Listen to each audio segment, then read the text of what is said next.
Alright, place your bets on how much lag there's going to be. Spawning in the bottom left, we have Garja playing Portuguese. Spawning in the upper right, we have Aizamk playing Portuguese as well.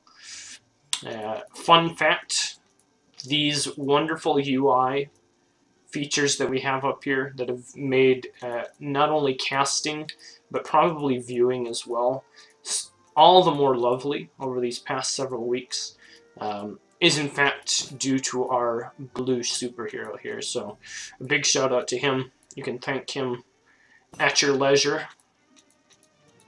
And yeah, he's the one who's made all these maps and the observer UI and everything. So big shout out to him. Without him making these maps, the streaming experience would be half of what it is. I remember a time, not but a few months ago, where anytime someone was stockpiling to save, it would be to save to age or something like that. It would be impossible to tell what they were actually doing. If you wanted to see what shipments someone was sending, you had to like physically try and keep track of what the shipments were to be able to tell what like shipment card order they were doing. It was just a nightmare. And now obviously everything is all better. Certainly much easier than it was previously. So and it's all thanks to him and his lovely UI. Switching over to the improvements tab, we do see that we have Garja with a very early market and a very early hunting dogs as a result. No market for Aizamk just yet. And it looks like as a result he's going to have a slightly faster age up. Garja, on the other hand, electing a slightly more economical route, which is going to end up with him being aged up a little bit slower, but at the other hand, it's going to be a little bit more economical for him. Even going to eat up a sheep, it looks like, to try and expedite the process. Maybe get a... What is he doing? Like, what? Okay, yeah, he's still saving to age, okay. So, still needs to save a little bit more to age, but soon will be aging. In terms of cards, nobody has sent a card yet. So, no early schooners, which is maybe kind of what I expected. I kind of expected, I mean, on a water map with 2 port players, I expected at least one schooners, let's be honest. I expected at least 1 schooners to be sent, but so far, we have no schooners. So, let's see what happens.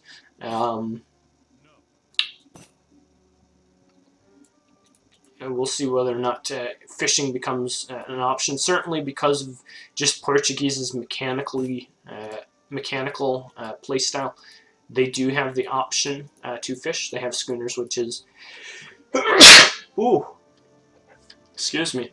They have schooners, which obviously allows them to fish much more cheaply than normal fishing. Normal fishing costs 100 wood rather per fishing boat, where with schooners it only costs 40 wood per fishing boat. So certainly makes that a lot better. But we'll have to see whether or not either player decides to end up fishing at any point during this game. Aizamk did go with a very aggressive 10-10 style build, meaning he did not invest in an early house, and now has shipped schooners by the looks of it. So maybe holding off just a little bit to see whether or not he was in fact going to have the ability to go fishing, but it looks like now... Oh no, wait, that's Garja who selected to fish, so I was wrong. It looks like Aizamk's just going to play really hella aggressive. Aging up with 500 food, sending his town center incredibly far forward. Probably just going to be using that as a shipment point. Remember, town centers do have a lot of hit points as well, so certainly can make it difficult for his opponent to deal with the town center sitting right out in front of his base. And we'll have to see what ends up happening. 700 gold getting sent immediately, and actually looking like it's just going to be a very aggressive FF. This is about as no eco as you can get.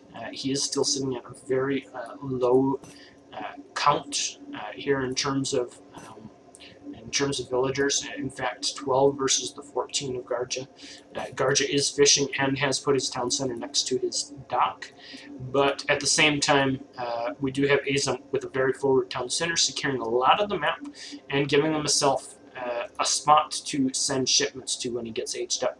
Taking a flip over to the improvements tab, we do see that Aizamk is aging with the marksman, meaning he will get 6 Cazadors upon aging up, which he will be able to ship straight to this forward town center and use to potentially poke Garja off of his forward resources. Now, at the same time, Garja is playing quite defensively, sitting back here in the backside of his base, fishing away.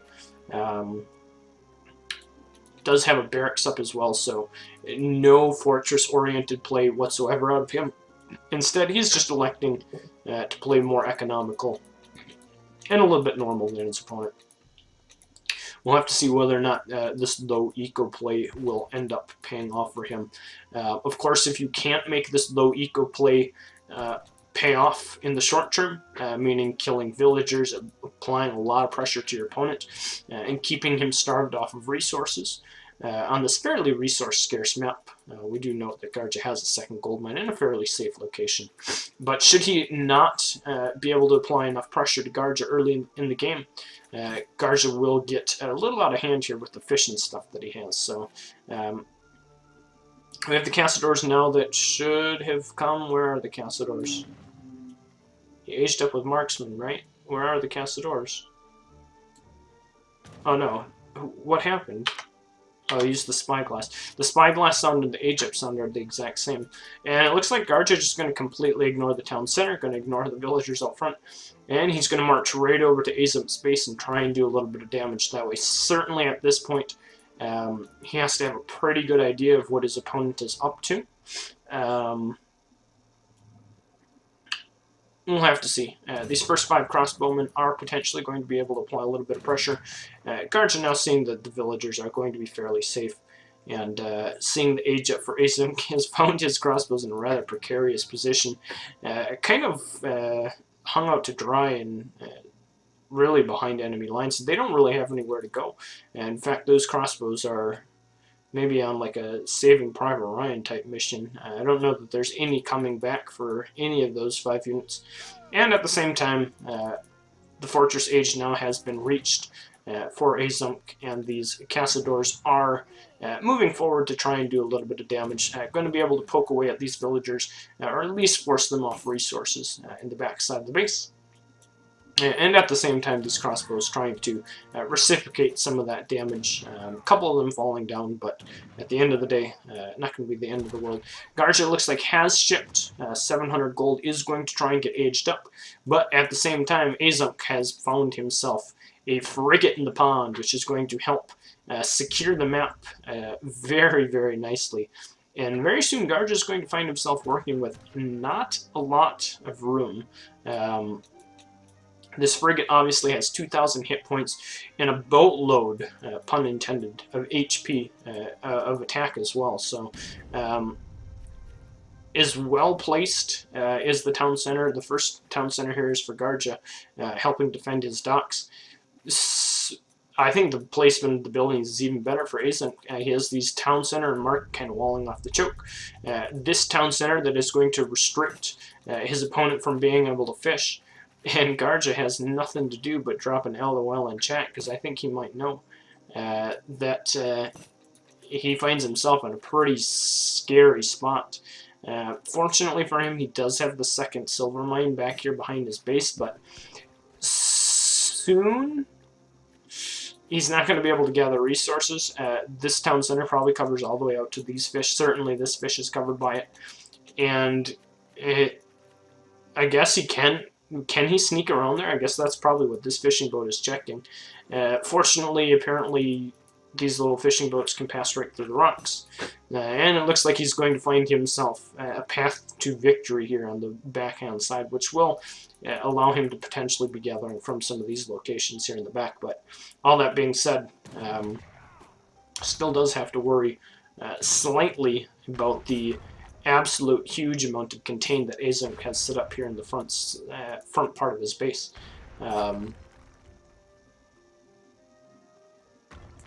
Next town center being sent off to the left-hand side for Garja, which has been obviously given to him from his age up to age 3. And we'll have to see how he's going to deal with this. We do see Aizamk establishing more structure in the middle of the base with an artillery foundry and a barracks. We also do see that he has secured himself quite a few trading posts as well, working on, looks like the 3rd trading post for himself. In all this while, Garja has found himself a slight advantage in terms of resources, villagers rather, sitting at 40 versus 32. But all that said and done, he's actually right. He doesn't have any trees. But I don't know. It's going to be very difficult. I almost felt like maybe the TC could have been trying to sneak here. I think he's going to get the town center up eventually, which will help secure more trees for him. Obviously, town centers do quite a bit of damage against boats. But just the absolute contain that he's in at this point has left Garja with really not a lot of choices. A couple halbs coming. What else do we have in queue right now? It looks like we have some organ guns coming up. And Garja dropping an artillery foundry of his own. He does, remember, still have the silver mine, so maybe going to have to play to his strengths. Try and get out some calves. Honestly, calves would be absolutely insane for him here. Obviously, calves have that huge multiplier against ships, which will help secure this little bit of water for him. And making calves, remember, calves one-shot organ guns as well. Calves take 2 volleys to kill a single falconet, but they one-shot organ guns because of the lack of hit points for organ guns and the huge multiplier that calves have. So, honestly, 4 calves and a set of Minutemen here could absolutely save the day, but I don't know that it's really going to matter. Unfortunately for Garja, it looks like we have got some petards queued up. He does have the resources to be able to make calves, but it looks like that's not going to be the case. Looks like GG has been called. Should he have gotten out like 2 or 3 calves, he maybe could have been okay, but unfortunately petards are on their way, which is going to mean that he doesn't really have much he can really do. He's kind of boxed in. The organ guns are just going to slowly rip away at his infrastructure, calling the Minutemen to try and deal with the organ guns the best he can, but they are going to be made short work of the frigate, adding some damage here as well. And this is looking more and more like game over. Garja has some resources to spend, but at the end of the day, I'm not sure that it really particularly matters. With just the absolute stranglehold on the map that Aizamk has at this point in the game. Adding even more insult to injury by throwing down the fort here on the left-hand side. Aizamk has effectively set up himself for a very strong infrastructure positioning here. There's no way to work around this. Maybe you could work around like one of these things, like either the boat in the pond, or maybe the town center. But certainly you can't work around the fort, the boat, and the town center all at the same time while trying to deal with culverins, or trying to make culverins to be able to deal with the organ guns that are smashing away at the front side of your base. Maybe I should have realized that. I guess I didn't realize how poor Garja's wood is. You can see Garja in the back of his base doesn't have any wood. Normally you spawn with like a wood patch like this in the back of your base that you can gather from. And he simply didn't have that. Which is a bit unlucky for him. Artillery Foundry is coming out now, and it looks like he's going to get out some petards, but I'm not sure that he's going to have enough petards to be able to kill the fort, which I think is what he's trying to do. Either way, I don't know that it matters. We've got some privateers working the right side of the sea. Mamelukes are out, which obviously can kill all of those. We'll see whether or not the petards have enough DPS to be able to kill the fort. It looks like there's 5 of them total, and they are going to be able to eliminate the fort. We have calls started. This, is Garja maybe... Garja's like in a spot where he can maybe be okay. He's lost water, but where are his Mamelukes? They're here on the left-hand side. They're going to try and get a big raid in. If they can get a big raid in, I don't know. I was thinking the Mamelukes were going to come over here and kill the organ guns, but maybe that's what he's making calls for. We do see he has calves in queue, which could potentially help him. help him deal with the organ guns. Obviously, remember, it's only going to take like 1 or 2 calves to be able to deal with this set of organ guns. Stable coming up, infrastructure trying to be reestablished for Garja on this left-hand side. Villager count-wise, we're sitting very even, although the privateers have been sent. We still do have a couple ninja fishing boats working away here on the right-hand side. And as much as I thought this game was just kind of over, it might not actually be as over as we think. Garja's rebounded up to 90 pop versus 92. He's got Mamelukes out doing some very annoying stuff on the map, raiding and keeping Aizamk off resources quite nicely. Really, the big differential at this point is the stagecoach TPs in the middle of the map. But now with the Culverin out, the Mamelukes established, he might be able to slowly work away on some of this pressure. The Culverin getting good shots in, killing quite a few of the organ guns. There goes another one of them. And even the Cazadors poking away at the units as well. So this Culverin, obviously with his range, is doing quite good for himself, poking away at these units. And we have to realize that the Calves honestly do very, very well against frigates as well. So has Garja maybe found himself in a spot where he can semi-recover? There's one Mam out there. Where did the rest of the Mamelukes go? He has more Mamelukes, right? Where did they go? He has 5 Mamelukes alive. Okay, so 4 of them came back to home to help defend. And one of them is still running around here in the back of the base trying to do as much damage as possible. And economy-wise, things are fairly even. Military-wise, Garja finds himself in a fairly big advantage just due to the Mamelukes. And I can't believe I'm going to say this, but I think Garja's actually in a position where he's slightly ahead. I think Garja is actually winning this game. The only thing that really he has to worry about now is breaking the rest of this campaign. If he should get to a point where he can break the rest of this campaign, I think Aizamk's wasted a lot of time. Those organ guns, yeah, they did kill a town center. He has managed to neutralize the dock threat. But at the same time, Garja has reestablished on the left-hand side. Aizamk wasted a card in the fort. They got immediately killed by the petards.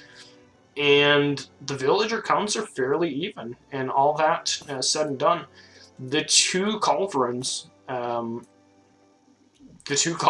maybe going to play the biggest part of all in this little exchange here. We're going to see them begin to work away on this frigate, and a couple volleys from those 2 calves, and that frigate is going to be toast, which is going to end its reign of terror in the forward pond. And I have to say, I think Garja is actually in a spot where he's actually reestablished down on the left-hand side of the map. The second gold mine has helped him quite significantly now at this point in the game, and I think he's almost in a spot where he can bust out. I mean, he's still got the Mamelukes alive.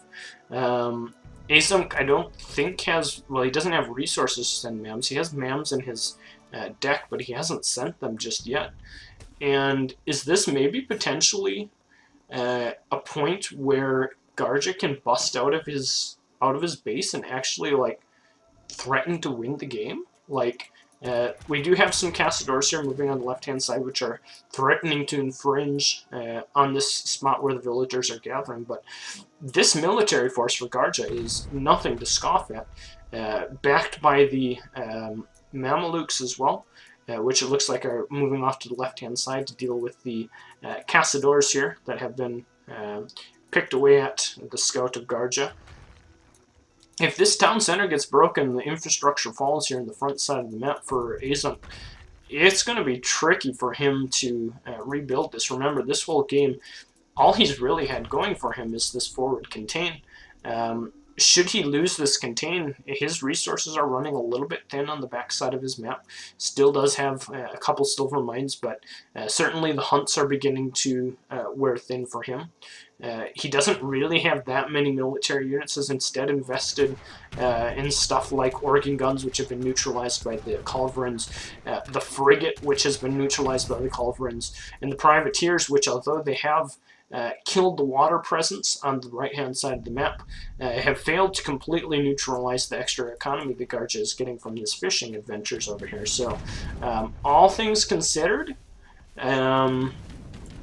Garja in an okay spot. He needs to neutralize his last organ gun with his culverins, which he should be able to do. Remember, it only takes one volley from a culverin to kill an organ gun. It will be dropped. The 2 halberdiers will be dropped as well. And the Mamelukes continuing to cause pressure here on the upper side of the map for Garja, and doing a pretty good job at that as well. Allowing Garja's villagers to continue to gather in the open side of the map. And Garja now trying to establish some more map control of his own. I like that as well.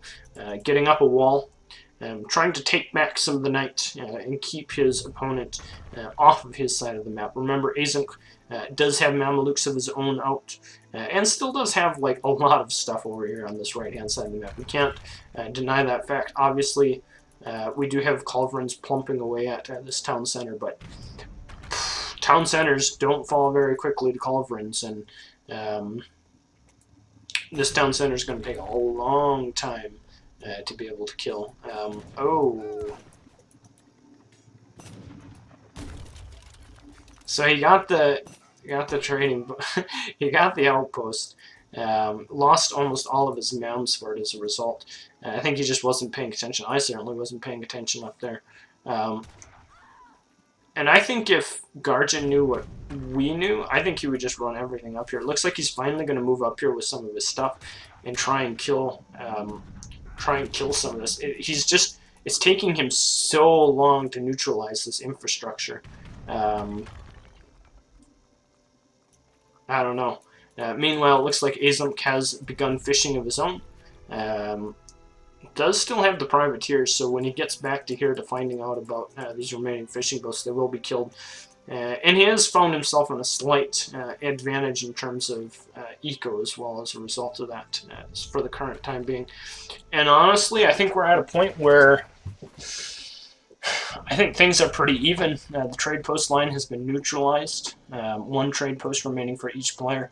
Garja has reestablished himself on the top side of the map. The only thing that's really going to suck about his position is now he's like completely out of resources, has just mined out that last gold mine. Going to have to fight for this location here soon. It looks like he's going to put up a little bit of infrastructure and try and keep that alive, but at the same time, still there's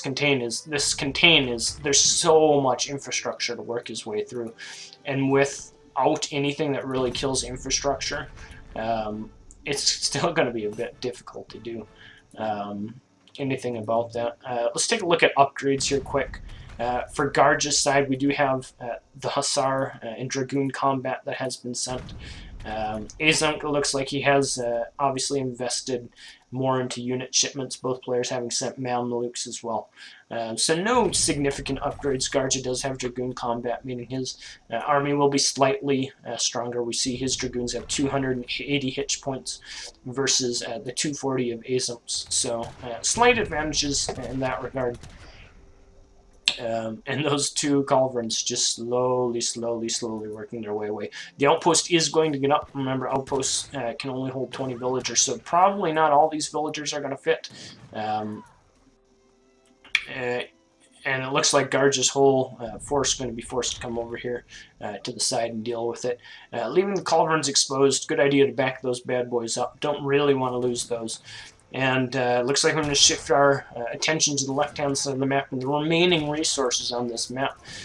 We do still have the silver mine available for each player, but it looks like we're going to have a bit of a skirmish over who gets to have the remaining gold mines. Even villagers joining in the fray here on the left-hand side. Remember, we have quite a few villagers exposed in this outpost with only 500 hit points remaining. But the buffed-up Dragoons of Garja doing a pretty good job of pushing back the forces at this point. A couple of Batards working their way in to try and seal the deal. A couple of Batards being pretty lazy for being the suicide bombers that they are, not finishing off the town center. A bit of a misplay there, but all things considered, at least softening up the TC. There goes the last ones. There he gets it. And at the same time, the Dragoons doing quite well against the Mamelukes, the Dragoons, and the remaining Caçadores here for Aizamk as well. On the top side, obviously, the Mamelukes do have 1,450 hit points, but the Dragoons with the buffed up Dragoon card are going to be able to neutralize them fairly effectively. And Garja now having established the middle side of the map, I think he looks to be in a winning position. Obviously, score-wise, we're sitting at 262 for Garja and 300 for Aizamk. Aizamk is slightly ahead in terms of villager count. He has 103 villagers, primarily stockpiled here on the water in his advantage. But if we take a look at military count, for the time being, it's 80 military versus the measly 50 of Aizamk, which is also dying quite quickly here as well. So this is going to be kind of the big deciding push, perhaps, in this game. We also see Aizamk is floating quite a bit of wood. Maybe we have the church card that has been sent, and maybe we're going to see some Bestiero action. We'll see if he's got that card sent. Nope, Dragoon Combat has been the last card sent by each player. So just now, no Bestieros just yet. Maybe thinking about it as his next card, obviously, is available to him. And now the Privateers joining in on the side, some extra DPS being added by the Dragoons and the Castadors as well. And it looks like we're in a situation where maybe we have a base race. We do have a church down, and the wood required for Bestieros, 2,200 wood in total needed to make those happen. So those certainly can be sent at any time. Once the church card gets sent. We don't have the church card being sent just yet, but the church has already been built in preparation for that card to be built, so I would likely think we'll see those coming very, very soon. And that could be a very defining moment in this game. Obviously, at this point, Garja does have the superior military force, 75 versus 36. But once we see that wood plummet down to 0, we will know that the Bestieros are quickly on their way. Having a couple of options of where they can come, either to this back town center or the forward town center.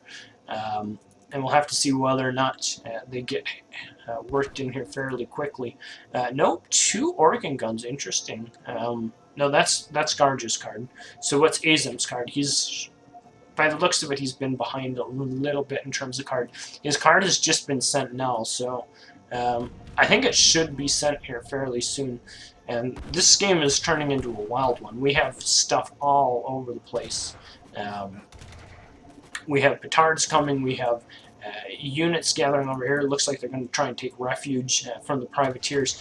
And as Mido so keenly pointed out, Aizamk is up. He's now reached the industrial age, which I don't know if that's necessarily an advantage. He certainly doesn't have the resources to be able to get upgrades. I think he's thinking that he wants to get Bestieros fairly soon, and I'm not sure that he really has the availability to get the upgrades. Here finally comes the church card for our Portuguese player, and likely Bestiero is going to follow that up fairly quickly, going to help neutralize this Dragoon force, certainly.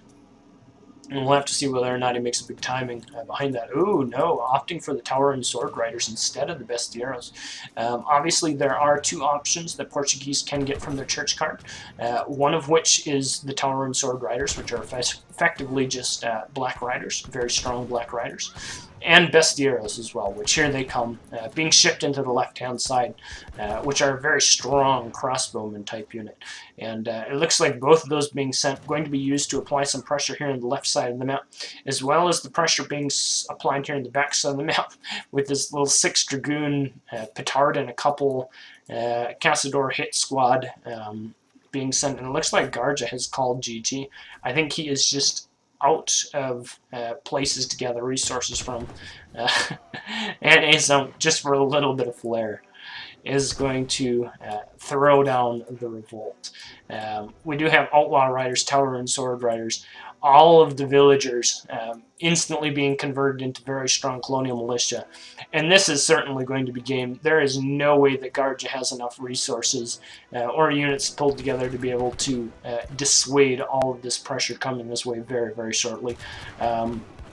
Pretty good count of Castadors doing an okay job of neutralizing some of the Outlaws, Tower Sword Riders, and it's a couple of the first units here, but I don't know that there's going to be nearly enough. We do have a town center here, meaning we can have Minutemen be popped. The Dragoons also are very buff for Garja, working their way away at the veteran Dragoons, but there are just so many units here for Aizamk, and so many more units behind this. This is another 50 colonial militia worth of units that he's going to have to work his way through very, very quickly, and I'm not sure that he's going to be able to deal with that. At the same time, we do also have to remember we have a little bit of sea eco here as well for Aizamk still. But I don't know that Garja is going to be able to do anything to continue to hold out here. He does have the 2 organs working their way up, a couple more organs. Can he hold this?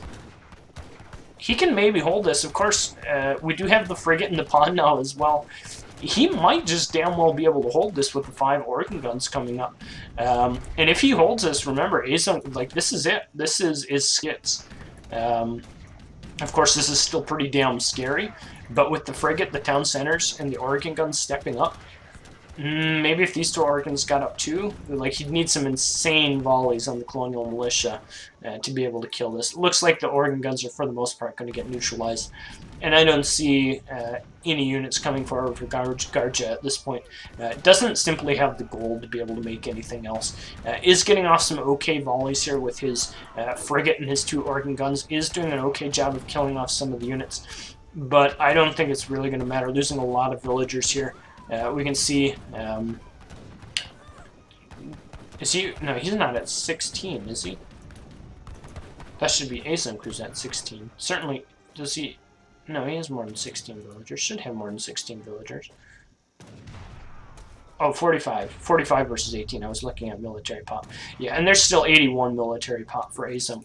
And I don't know that there's going to be any way. Ironclad's getting shipped into the pond. Going to be able to neutralize the frigate fairly easily. A couple outposts being thrown up by Garja to try and deal with those. And if he can just hold, he can make it. But I don't think he can scrounge together enough resources to hold out just yet. Is going to probably get up maybe one of these outposts, but the 2 culverins even being added back into the mix from the beginning of the game. If he can kill the forces, he wins the game, but I don't know that he can kill the forces. His frigate is still alive. One of the towers is up. He is getting fairly decent volleys with the culverin and the outpost to be able to help neutralize these. And there are no more units coming forward for Aizamk. This is like as scary as it's going to get, but it's pretty damn scary. Just don't know if there's enough red left on the map to be able to clear the remaining units. Still 69 military population that he has to fight his way through. Obviously, that looks slightly inflated due to the fact that the outlaw riders obviously do cost quite a bit of population. But I think most of the villagers are hiding out in this town center, and 2 caravels even being sent, kind of in desperation to help try and deal with these. Is Garja going to be able to? I don't think there's any way he can hold out. Most of his villagers here falling as well, down to 31 villagers now after all of that. And it was a valiant effort. He did make it quite close. Certainly, there's not that much left. If we pop over to the military tab, 37. Colonial militia really is all that really remains. A couple tower and sword riders.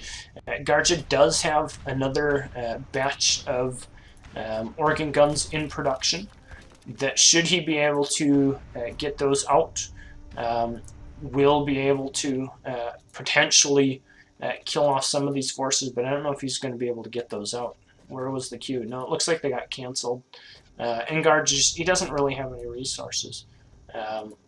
All he really has left working for him is this pond, and that's just not going to be enough. I think at this point the game's fairly over. Gatling guns getting off a pretty insane volley, taking these poor villagers with them, and and I think that's game. I don't know what else Garja can do. Round 2 here in the pond. Looks like the ironclads getting an okay exchange. The frigate fairly low, and I think that's going to be all she wrote. There's really nothing Garja can do to try and neutralize this. He may be able to kill this, but at the end of the day, there's too much blue, and that's gonna be the end of the game. To think that 31-minute game started with a no eco blue opening with a town center put way up front. Garja was in a fairly unfortunate position with his map. Unfortunately for him, did not have a wood spawn. I maybe should have noticed that, but I was not a super aware observer apparently. And at the end of the day, Eco's fairly even. Aizamk slightly ahead. Garja's military count was very low compared to Aizamk's, just due to the fact that Aizamk did revolt. And let's take a look at the villager counts and stuff. I honestly think, like, Garja did a really good job, all things considered, staying alive as long as he did. And there was even a point where I thought maybe he like had the game won. I think the big churning point was up here when he lost his Mamelukes for free against Aizamk's Mamelukes as well. But yeah, I don't know. I think it would have been. I think maybe if he would have kept his Mamelukes alive, he could have won. It was really close up until that. But either way, an interesting game, a funny game to watch. Not very often you see Tower and Sword Riders, Best Hero, a revolt in like 6 boats in a pond all at the same time in the same game. Unless you're observing an Aizamk game.